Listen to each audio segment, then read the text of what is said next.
7월 18일 토요일 황량수의 뉴스 브리핑 시작하겠습니다. 한 주일 동안 고생하신 여러분 편히 쉬고 계십니까?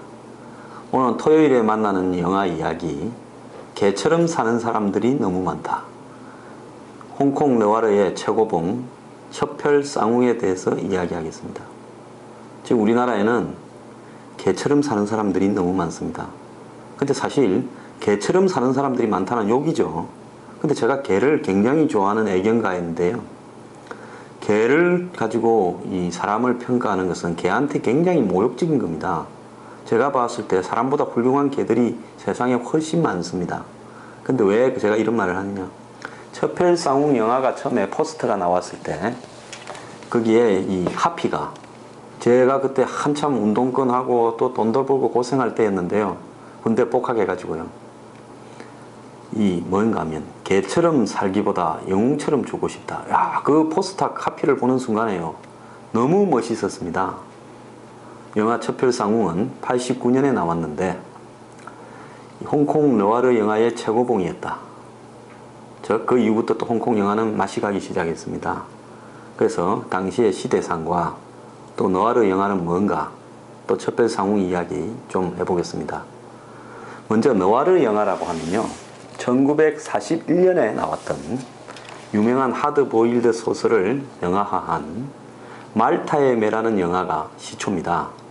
이 말타의 매에 나온 험프리 보가트는 카사블랑카라든지 아프리카의 여왕이라든지 당대를 풍미한, 잘생기지는 않았지만 거친 남성미를 보인 유명한 배우였죠.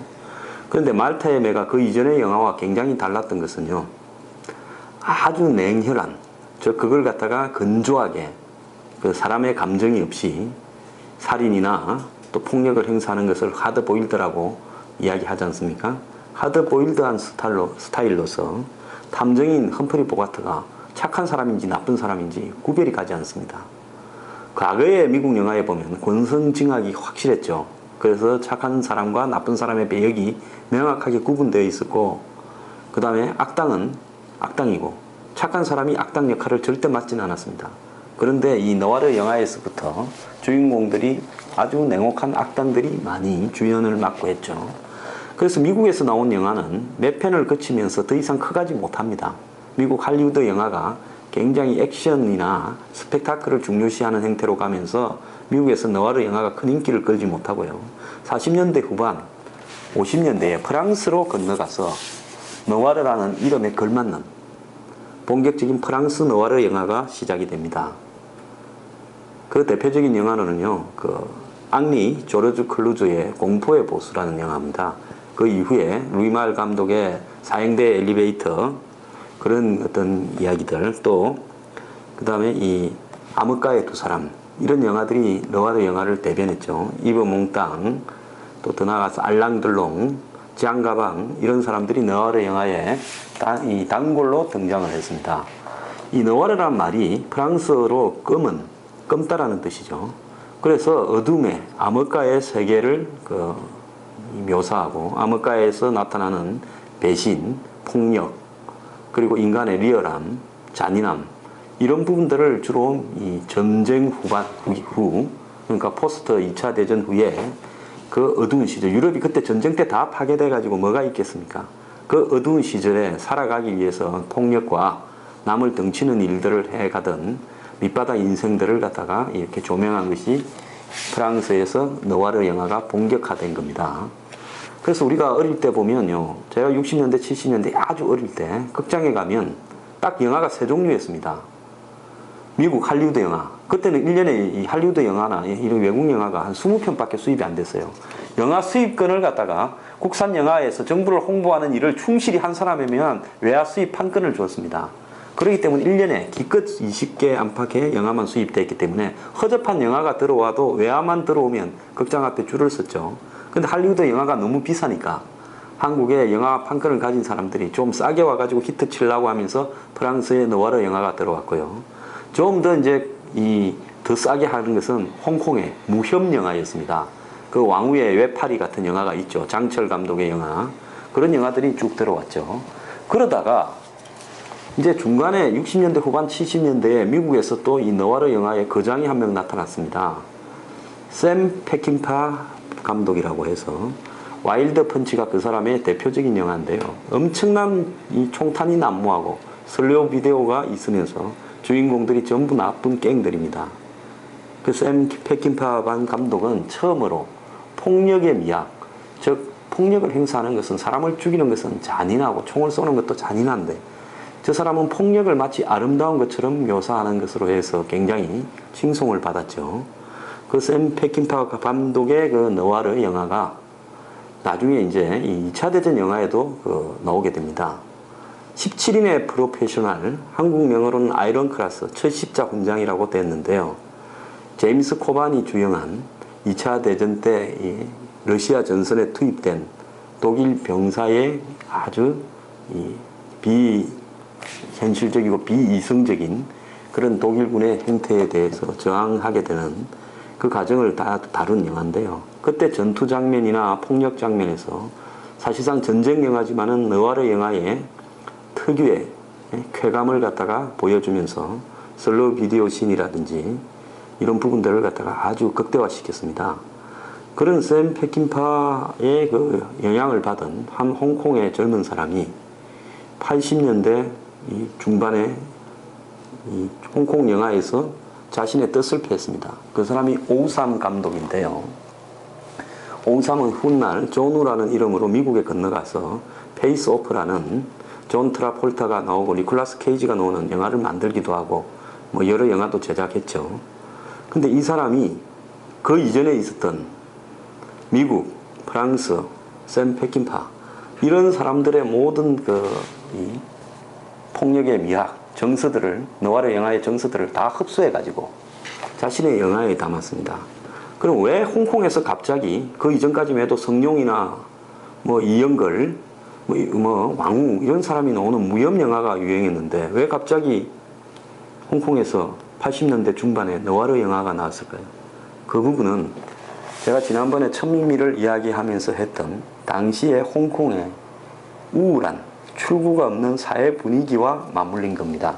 느와르 영화는 항상 2차 대전 중에 미국의 우울한 분위기가 말타의 매를 낳았고 2차 대전 직후에 모든 것이 파괴된 프랑스의 분위기가 프랑스 느와르를 낳았고 그 다음에 60년대에 우울한 이 젊은 사람들의 사회 저항 분위기가 샘 페킨파의 느와르를 낳았다면 지금 97년입니까? 중국으로 넘어가게 되는 미래를 기약할 수 없는 거의 그 현실에서 탈출하고 싶은 홍콩 사람들의 정서가 누군가 영웅이 나타나서 우리를 구해주지 않을까 하는 막연한 동경심에서 홍콩 느와르 영화를 낳게 된 겁니다.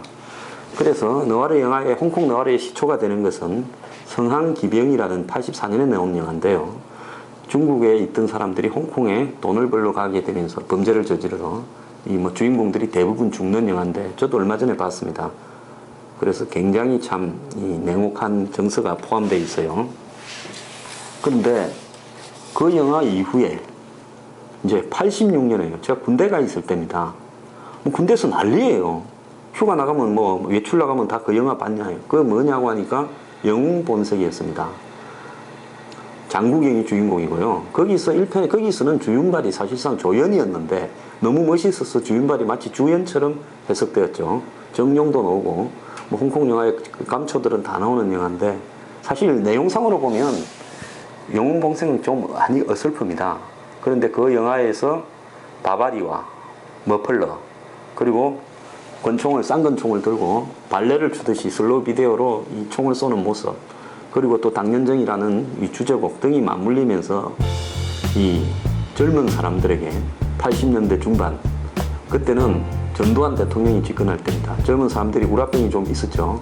그런데 탄창도 갈지 않고요. 기관총도 아닌데 권총은 보통 많이 들어가봤자 8연발 베레타 권총 같은 경우에는 15연발 이하죠. 근데 끝도 없이 총을 쏘지 않습니까? 굉장히 비현실적이고 보통 총을 맞으면 사람이 한 2방 맞으면 죽을 건데요. 한 10방을 맞아도 안 죽고 계속 총을 쏩니다.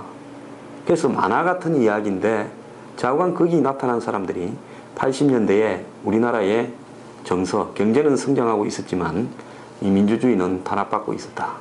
또 더 나아가서 이제 젊은 사람들의 정서가 3S 정책이라고 스크린, 섹스, 그 그 다음에 또 뭡니까 스포츠 이렇게 해가지고 심야극장도 만들고 이러면서 우리나라에 본격적으로 억눌린 문화가 좀 기지개를 펴던 시기였습니다.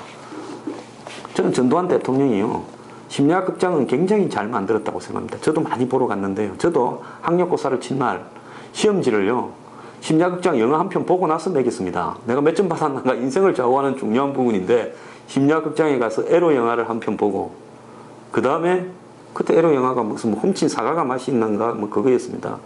그 다음에 점수를 매겼어요. 그래서 좌우한 이 당시의 사회 분위기와 맞물려서 한국에서 엄청난 이 폭발이 됐고 이때 한국에는 이 영화를요 인류극장에는 싸구려 홍콩 영화라고 상영을 하지 않고요 서울에는 화양극장, 대지극장 이런 변두리 극장에서 다 상영을 했습니다. 근데 거기에서도 처음에는 별로였는데요 점점 갈수록 히트를 쳐서 상영관이 확대됐고요 그 다음에 영웅본색2가 나와서 1편에서 죽었던 주윤발이 쌍둥이 동생으로 이제 미국에 살던 쌍둥이 동생이라는 설정으로 나와서 본격적인 주연 역할을 하죠.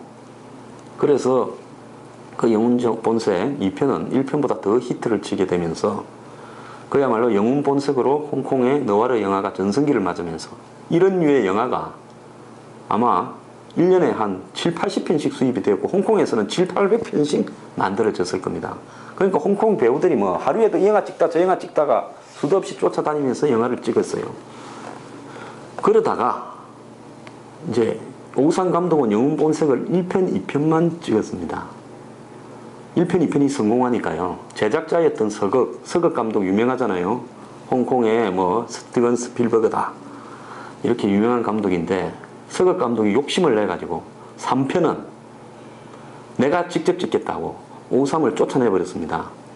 그래가지고 영웅본색 3편을 찍었는데요. 1, 2편하고 스토리가 완전히 다른 그러니까 1편에 10년 전의 일, 프리퀄로 찍은 겁니다. 조윤발이 이제 70년대에 뭐 76년도인가 이 베트남이 멸망하기 전에 망하기 전에 공산화 되기 전에 베트남에 가서 이 아니타 무이 그 유명한 홍콩의 가수지 않습니까? 죽었죠. 암으로요. 그 아니타 무이하고 이제 같이 노는 영화인데 베트남 패망의 장면과 그 다음에 이 여러 가지 쓸쓸한 정서 그래서 베트남과 홍콩을 오가면서 전쟁에 휩쓸리게 되는 이 홍콩의 두 형제 이야기를 다룬 영화인데요. 그 영화에서 아니타 무이가 석양지가라는 그런 영화를 주제곡을 불러서 유명해지기도 했는데 영화로 보면 제가 볼 때 좀 어설픕니다만은 잘 만든 영화인데 1, 2편의 오삼이 만들던 그런 정서와는 좀 동떨어졌기 때문에 그 영화는 완전히 망해버렸습니다. 그래서 서극이 그 뒤로는 영화를 안 만들었죠. 그리고 그때부터 서극이 맛이 좀 갔습니다. 요즘에는 허접한 감독이 되어가고 있죠. 근데 오우삼은 서극과 헤어진 뒤에 느와르 영화의 최고의 걸작 오늘 이야기하는 첩별 쌍웅을 만들게 됩니다. 이 영화는 주윤발이 나오고 그 다음에 이수연이라고 하는 멋진 배우가 하나 나옵니다. 남자답죠. 주윤발은 킬러고 돈을 주면 청부살인을 하는 무슨 일이든 다 하는 킬러고 냉혹한 이수연은 경찰의 경입니다. 홍콩 경찰에. 그리고 이제 여자 주인공으로는 대만의 여자 가수 엽청문이 나옵니다. 이 영화에서 엽청문이 부르는 천치일생이라는 노래가요. 제가 홍콩 영화에서 지난번에 이 월양 대표 아적심 다음으로 두 번째로 좋은 영화 주제곡이라고 생각하고요. 분위기로는 뭐 가장 좋은 영화다 이렇게 보고 있습니다.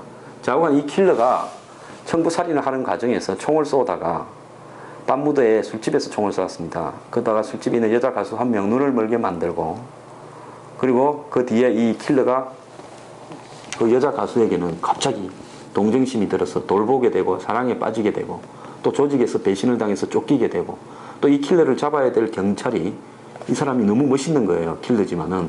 그래서 남자로서 뭔가 이 동질감을 느끼게 되고 그러면서 이 두 사람과 그 여자 가수가 마지막에는 성당에서 이제 총격전 끝에 15분 정도 나옵니다. 엄청난 총격전 끝에 주윤발도 죽고 그리고 이 주윤발을 죽인 악당을 이 경찰 이수연이 쏘아서 죽입니다. 그리고 그 여자 가수는 이 앞을 보지 못하는데 끝없이 주윤발을 부르면서 둘이 쓰러져서 손을 맞잡는 장면에서 영화가 끝나게 되죠.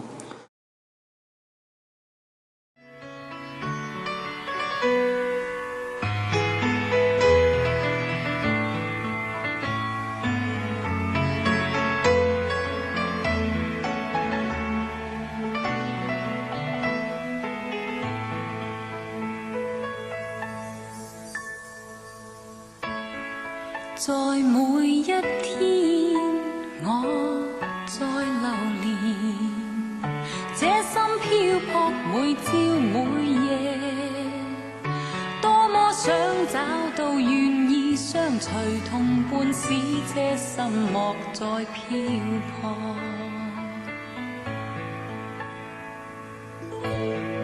願那一天你來臨時，輕輕給我你的接受，給我知道眼眸裏的人承諾的一切永沒改變。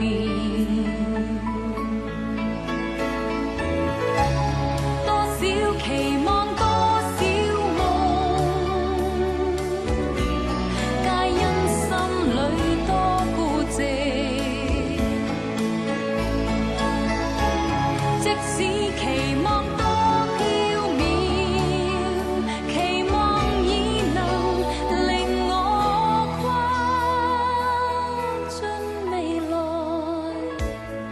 沒有得到我願尋求，得到的怎會不接受？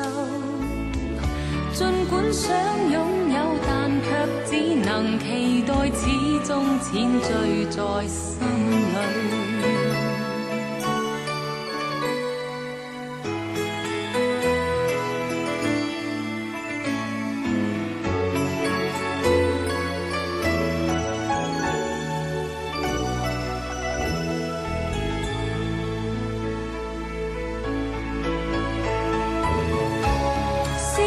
期望超飄渺，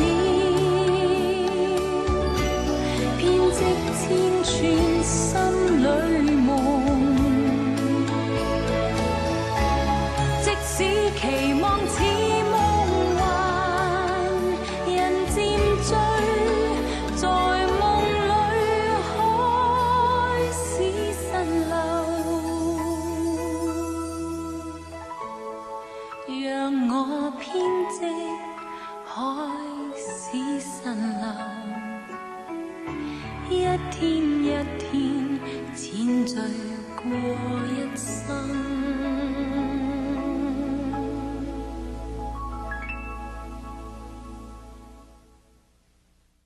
그 이전에 보던 영웅본색이나 이런 시리즈보다도 일단 이 첩혈상웅은 굉장히 진일보했습니다. 영화 기술상으로도요.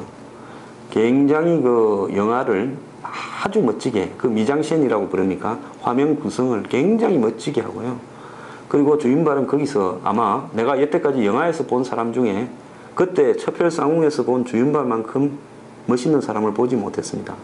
검은 바바리에 흰 머플러를 하고요. 성당에는 항상 하얀 비둘기가 나옵니다. 553의 영화에는 비둘기가 주로 등장하는데요. 이 사람 미국에 가가지고 또 페이스 오픈가 뭐 이런 영화에 보니까 또 하얀 비둘기를 내보내더라고요. 그래서 그 비둘기는 이제 평화를 상징하는 거다. 그래서 바바리 코트, 그 다음에 하얀 머플러, 그 다음에 하얀 비둘기입니다. 절대로 까만 비둘기나 뭐 회색 비둘기는 넣으면 안 돼요. 하얀 비둘기. 그 다음에 총은요, 절대로 리볼버 권총은 안 씁니다. 8년발. 끝도 없이 총알이 기관총처럼 나오는 베레타 권총을 양손에 들고 쌍권총을 쏩니다. 제가 생각할 때는 쌍권총보다 그냥 가볍게 들 수 있는 M60 같은 람보 같은 기관총을 쏘면 훨씬 효율적 같은데 주윤발은 폼 때문에 쌍권총을 끝까지 들어야 됩니다. 사실 권총이라는 거는 많은 사람을 상대로 싸울 때는 비효율적이고요. 그 뭐 예를 들어서 군대 고위층이 마지막으로 뭐 적과 근접전을 벌일 때 쏘는 거고 사실은 권위를 잡기 위해서 폼으로 차는 게 권총이죠. 그런데 좌우간 주윤발은 권총으로 발레하듯이 뱅글뱅글 돌면서 총을 쏘는데 그것도 전부 주윤발 영화는 항상 주윤발이 멋있게 바바리 코트와 머플러를 한 채 총을 쏠 때 슬로우 모션이 나오죠. 제 같으면 다 벗어버리고 쏘겠어요. 왜냐면 그거 입고 더운데 힘들어서 어떻게 해서 총을 쏴요?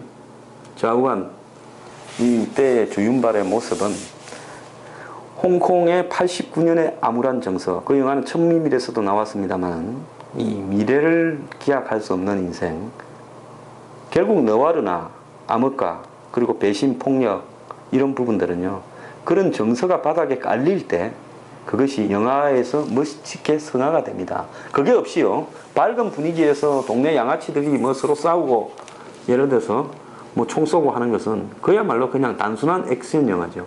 단순한 액션 영화와 느와르 영화는 굉장히 차이가 있는 겁니다. 제가 봤던 한국에 가장 좋았던 영화, 느와르 영화라는 것은 처음에 볼 때는 잘 몰랐는데요, 보고 나서 가장 멋있는 느와르 영화였다라고 느끼는 것은 이병헌이 나오는 김지훈 감독의 달콤한 인생이었다고 봅니다. 그 영화는 느와르 영화의 특유의 이 정서를 잘 살렸다고 저는 보고 있어요. 최근에 뭐 무례한이라든지 차이나타운 같은 그런 느와르 영화들이 나오고 있는데요.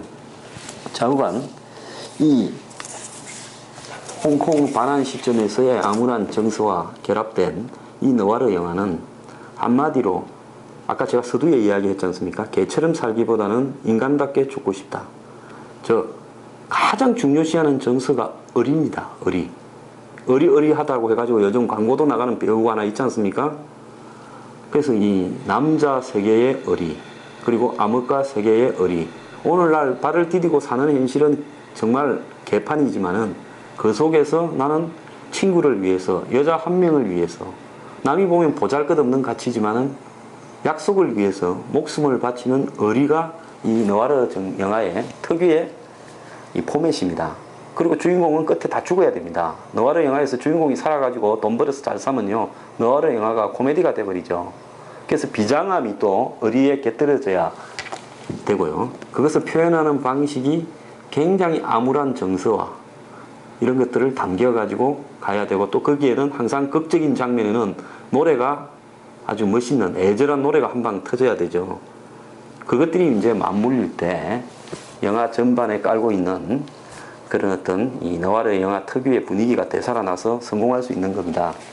그래서 제가 요즘 한국의 우리 사회 현실이나 정치를 보면서요, 한국 사회의 상류층, 기득권, 고위층들이 살아가는 방식이, 이것은 개처럼 살기보다 영웅처럼 죽고 싶다가 아니라 영웅처럼 살기보다는 개처럼 끝까지 살아남고 싶다 라고 말하는 것처럼 보여요.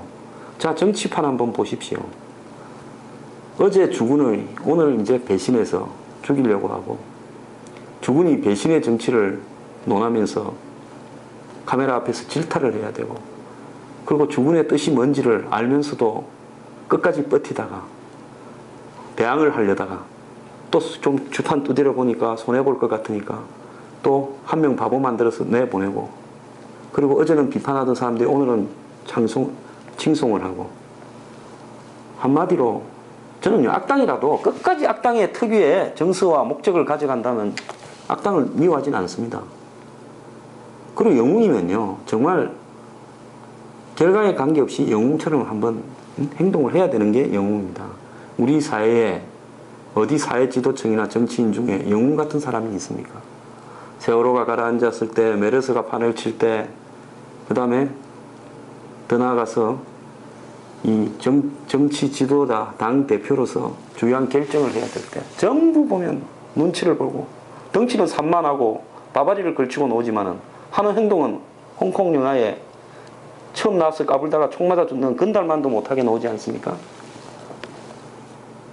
그러니까 정치인들 출연시키는 뭐 CF에 바바리 걸치지 마라 그러세요. 그래서 저는 사실 제 삶에는 제가 뭐 욱해가지고 제 앞에 굴러 들어온 좋은 기회를 여러 번 밥그릇을 찾는데요, 저는 어릴 때 본 이런 느와르 영화가 저한테 굉장히 살아가는 데 영향을 미쳤다고 봅니다. 그러니까 항상 제가 마치 홍콩 영화에 나오는 갱스터처럼 의리나 한마디로 영웅을 지향해야 된다는 이런 것들 때문에 결정적일 때 이 손해가 많이 올 것 같은데도 그 순간은 못 찾고 이 밥그릇을 많이 걷어찼습니다. 그래서 홍콩 느와르 영화 많이 보면요, 인생에서 성공하기는 어려울 것 같아요. 그래서 중요한 것은 제가 이 영웅 본색을 어디서 봤느냐. 군대 가서 복학하고요. 89년 여름인가 같은데 극장에서 1월달인가 수입돼가지고 한참 했는데 처음에 이 개봉관에서보다 제일 개봉관 동네 골목마다 2편 트는 영화 있지 않습니까?